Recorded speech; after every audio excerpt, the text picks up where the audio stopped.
Welcome, everybody, to the college basketball preview show on the Grueling True Sports Network. I'm your host, Mike Goodpaster. Today, we're going to preview the Indiana Hoosiers against the Providence Friars. The Indiana Hoosiers are favored by 4.5 points right now. And if you want to find the best sports bet for betting on this game, make sure you go to BetMGM. Click on the link in the description down below if you're watching on YouTube.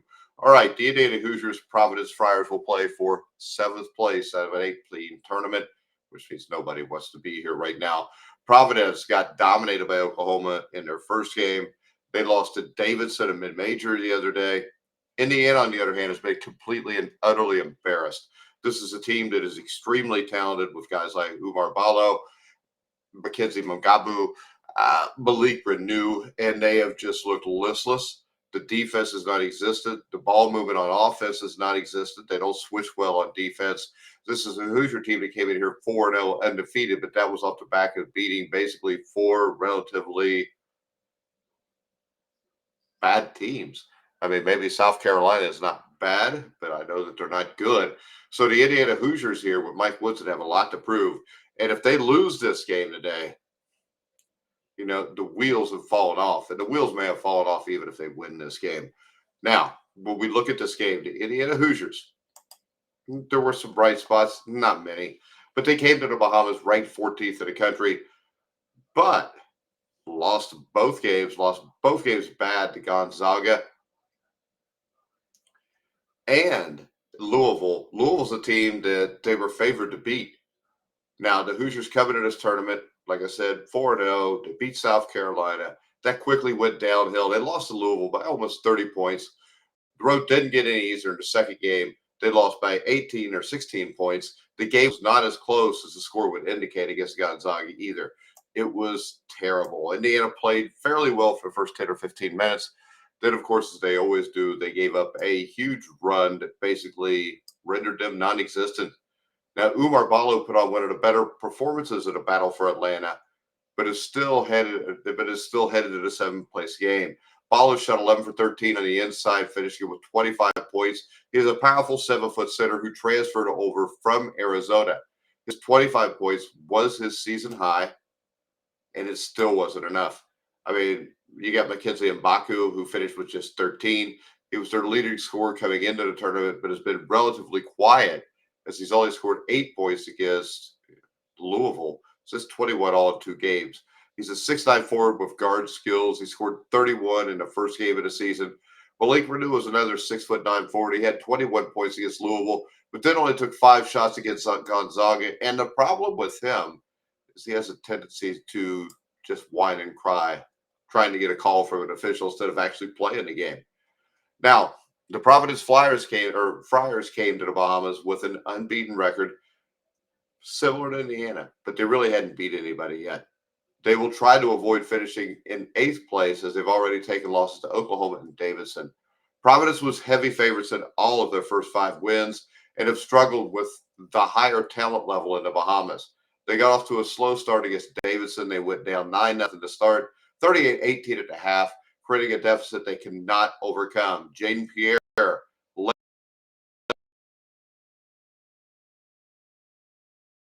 led with 14 points in the loss. The Friars, one of the lone bright spots, he made 4 threes in the loss. The 6'2" junior scored 16 in the loss against Oklahoma also. Wesley Cardell Jr. is a strong 6'6" wing. He had 13 points on Thursday after scoring 17 against the Sooners in the first round game. The Friars are not a big team. Cadet is the best rebounder as a 6'6" perimeter player. Bisley Joseph is one of their top scorers, but he struggled from the field, finishing just 2 of 8 with 8 points against Davidson. Now, Indiana's a 4.5-point favorite. And it's really hard to see Indiana being a favorite against anybody right now. But it's also hard, if you've watched the last 2 games, to watch Providence beat anybody. This is a tough spot. Neither team wants to be here. Nobody wants to play for 7th place in an 8-team tournament. But neither team wants to lose either. Indiana is the better team. They came to the Bahamas ranked 14th in the nation and will use their size on the inside to dominate this game. The issue with Indiana is just strictly coaching. It's not talent. Mike Woodson has been a complete and utter bust over his 4 years in the Hoosier State. Something needs to be done about that. And I'm pretty sure by the time this year is out, if everything continues the way it is, something will be done. I think Indiana may have underestimated Louisville. Then they took a loss to a Gonzaga team that quite simply shouldn't be in a consolation tournament. The Hoosiers are huge on the inside, which will be a massive problem for Providence, as they are a guard heavy team with Providence. Providence top four scorers are all guards, and they got very little production from their post players. Indiana has Renew and Baku and Balo, who all are over 6'9". It can all play together as Mugabe plays in the perimeter. Balo is coming off a game where he missed just 2 shots, finished with 25 points. He should have his way against Providence. Providence gave up a double-double to Davidson's big man, Reed Bailey, in their loss. I think Indiana wins this game with their size, guys, and that is it. The only thing that would worry me would be with a team that spreads it out, it shoots the three, but Providence is not a great three-point shooting team. They don't shoot the ball well from the perimeter, so that should help Indiana. The other person, you got Langdon Hatton, who played extremely well off the bench the other day. Of course, he put in like 5 or 6 great minutes, and then we didn't see him again because Mike Woodson doesn't know how to substitute correctly. He just doesn't. I mean, that's not me ripping the man. It's just he's proven that he has issues with that. So I'm going to say Indiana wins this game. Indiana 75, Davidson 63.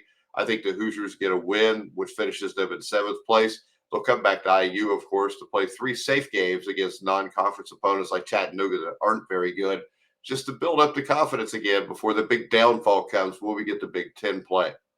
All right, guys, if you're going to bet this game, go to BetMGM, bet Indiana -4.5. The Hoosiers will win this game, no matter how bad they've looked. If they were to lose this one, it would be an utter catastrophe, and they probably shouldn't let Woody come home on the plane. But go to BetMGM to bet this. BetMGM is the best sports book for betting college basketball, college football, any sport you want to bet. It's BetMGM. You click on the link in the description down below. Make sure you follow us on X at Grilling Truth. Like, subscribe, hit the bell notification on YouTube. Find us on Facebook at The Grilling Truth. But for now, I'm Mike Goodpaster. You've been watching and listening to The Grilling Truth, where the legends speak.